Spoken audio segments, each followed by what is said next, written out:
Hi, this is Erin from BlossyB. Welcome to my channel. The plan for this video is to commemorate Remembrance Day 2024, and I'm doing this as part of a collaboration organised by Sally from All Aboard Resin Creations. More about that coming up. I'm going to freehand paint two kindness rocks. I'm going to share with you the origins of Remembrance Day and the symbolic red poppy.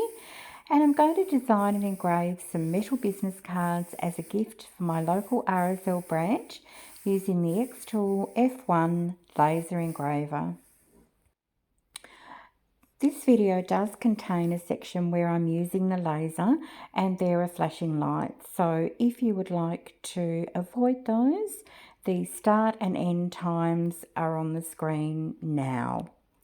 So Remembrance Day is a very special day celebrated in many countries around the world. It's also known as Armistice Day or Poppy Day, and the 11th of November is the date because that marks the end of World War I in 1918, and the day serves as a reminder to honour the memory of those who've died in military service. So the red poppy that we often see on Remembrance Day has become a symbol, with the association going all the way back to the battlefields of World War I, particularly the Western Front in France and Belgium. Amidst the devastation and chaos, the common poppy was one of the few plants able to thrive in the churned up soil, its vibrant red flowers providing a stark contrast to the desolation that surrounded them.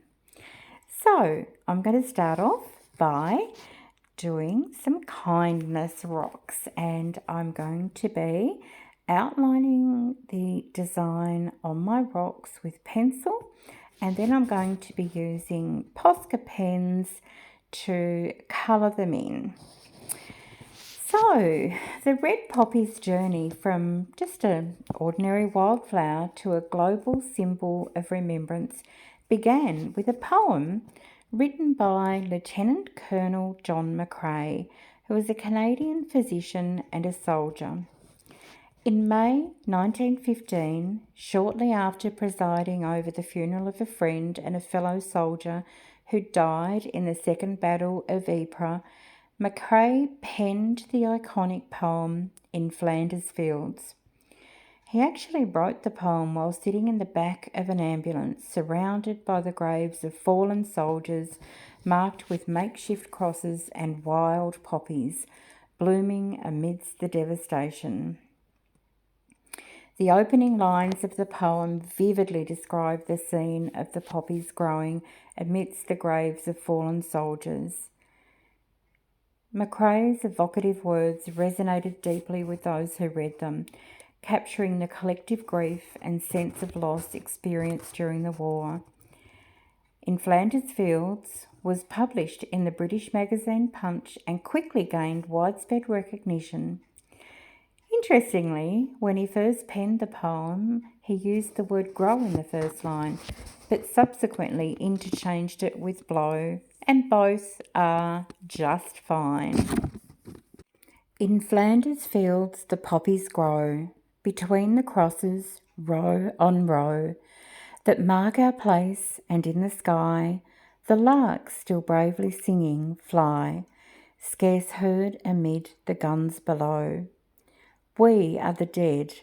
Short days ago we lived, felt dawn, saw sunset glow, loved and were loved, and now we lie in Flanders Fields. Take up our quarrel with the foe, to you from failing hands we throw. The torch be yours to hold it high. If ye break faith with us who die, we shall not sleep, though poppies grow in Flanders Fields. The idea of using the red poppy as a symbol of remembrance was first conceived by Mowena Michael, an American professor and humanitarian. Inspired by McRae's poem, Mawina vowed to always wear a red poppy as a sign of remembrance for those who had died in the war. On November 9th, 1918, just 2 days before the armistice, she penned her own poem, We Shall Keep the Faith, in response to McRae's words. Mawina's dedication to the cause led her to campaign tirelessly for the red poppy to be adopted as a national symbol of remembrance. She began making and selling red silk poppies to raise funds for returning veterans and their families. Her efforts caught the attention of the American Legion, which adopted the red poppy as its official symbol of remembrance in 1920.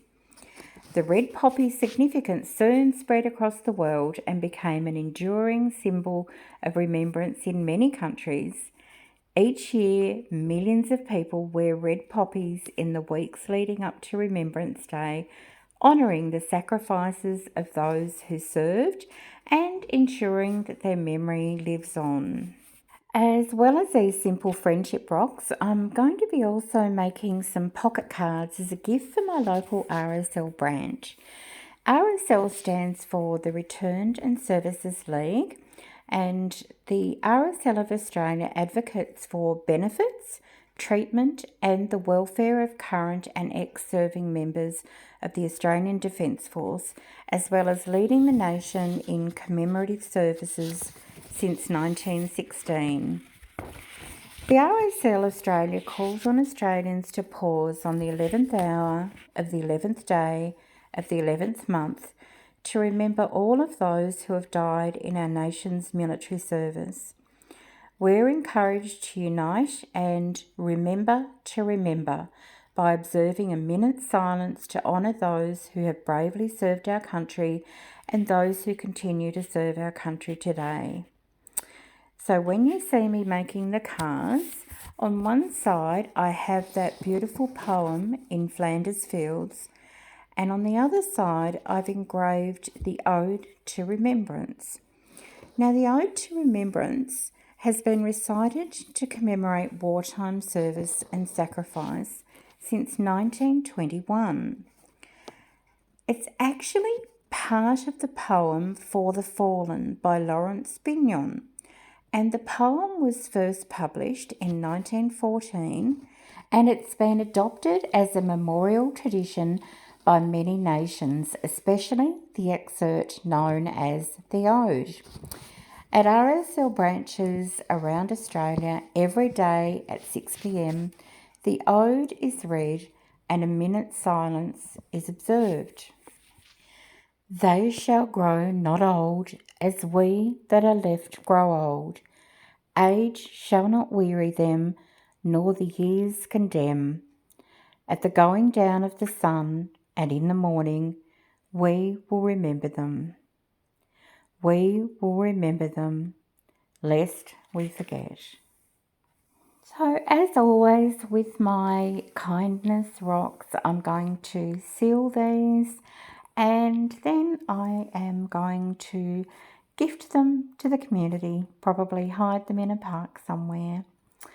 So now I'm going to show you how I made the cards that I'm gifting to the RSL branch. These are the little cards. I've just purchased them online and they are a very thin metal. I think they could be aluminium, and they come in a variety of colours. And what I've done is I've designed a front and a back, and I measured carefully to make sure that everything would fit in. And here you can see the laser moving and engraving. I did do some test pieces, which I'll show you in a moment, and that helps you work out, here they are, that helps you work out what power and speed to use, because it's not just as simple as putting it in and pressing go. So you can see here that each of the front and the back took quite a while, I think between 7 and 8 minutes for each, but I was able to get quite a few done. Now I'm going to show you what happens when you take them out. They look quite discoloured, and that is part of the residue from the laser process. So you just need to get a little bit of isopropyl alcohol and spray it on, and then wipe off that residue, and then you are left with a very crisp, clear engraving. So the cards that I'm using are the gold, black, red and green. And I think they came out really pretty. Nothing comes through to the other side. It is just engraved on the one side. So that first side was the in Flanders Fields. And now I'm going to go ahead and do the Ode of Remembrance.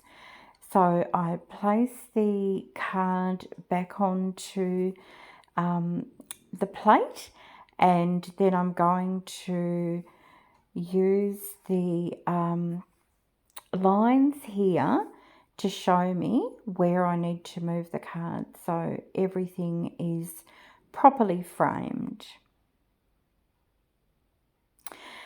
Then we'll start again with the laser, and I always put the hood down.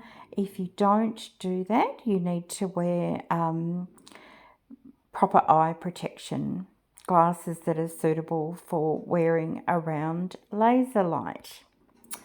Okay, so again, once you press start, it comes up with the pattern that it's going to do, and then there is a manual button to press on the machine, and then it will just start engraving.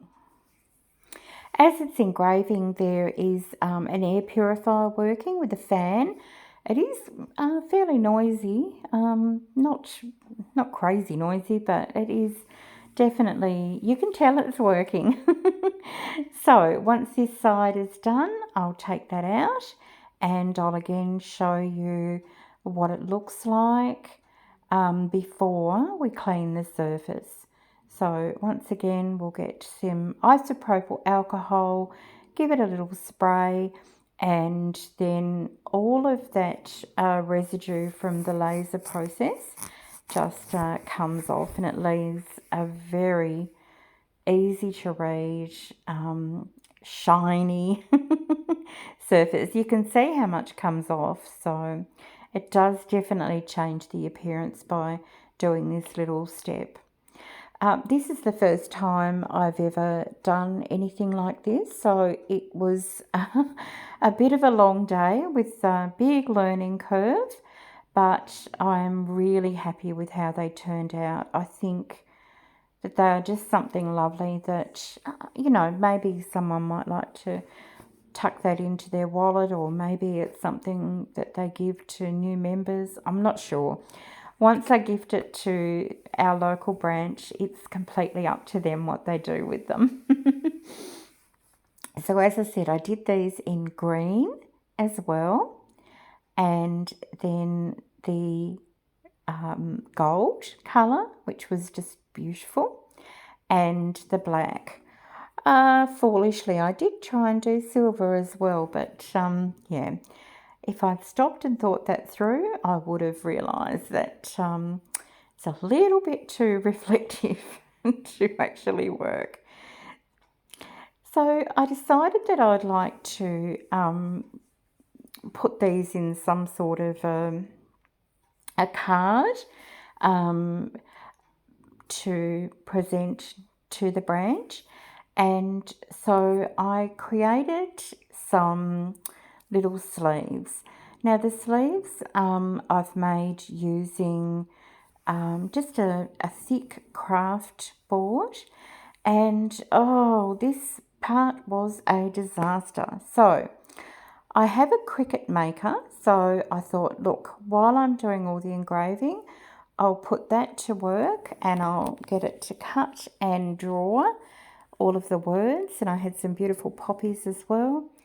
And it just took forever and it was a disaster. So then I thought, okay, I've got the laser engraver, I'll just laser engrave it. And part of it caught fire. So I was like, ah. So I ended up cutting the shapes and the little slots for the cards to go in with my Cricut maker. And then I brought them over to the laser engraver. And this is the design that I came up with just to go on the card. And I then worked out the settings. I printed a test card the same as I showed you with the aluminium business cards. Popped it in under the framing, fiddled around until I was happy with it, and then just press start. And these were very quick. This only took just right on a minute to engrave the whole card. Now, remember at the beginning I said that this was part of a collaboration organised by Sally from All Aboard Resin Creations. Thank you so much, Sally, for doing this and for providing myself and many other crafters from all around the world to commemorate this important day. I strongly encourage you to check out the playlist because I've had a sneak peek and there are some incredible crafts on display, all uniquely commemorating Remembrance Day. Different people from all around the world, lots of different projects. So that link will be in my description and you will not regret it. It will be very binge worthy. And just a little reminder too that I have my own collaboration coming up in a couple of days, which is the World Kindness Day collaboration. And if you would like to participate in that, I will attach the details into the description box below as well. So here we go. The cards are now engraved. So it's very light. And then it is time to just carefully slot them in. And they fit really well. I remembered then I wanted them to have the Ode of Remembrance on the front for when I delivered them. Swapped it around. So I made sure they were nice and snug so nothing fell out. And there we go. So stay tuned to the end so you can see all of them, all of my creations. And thank you so much for watching. I hope that if you observe Remembrance Day yourself, you are able to do so peacefully. And I hope that, peace is something we definitely need more of around this world. I look forward to seeing you in the next video. Bye for now.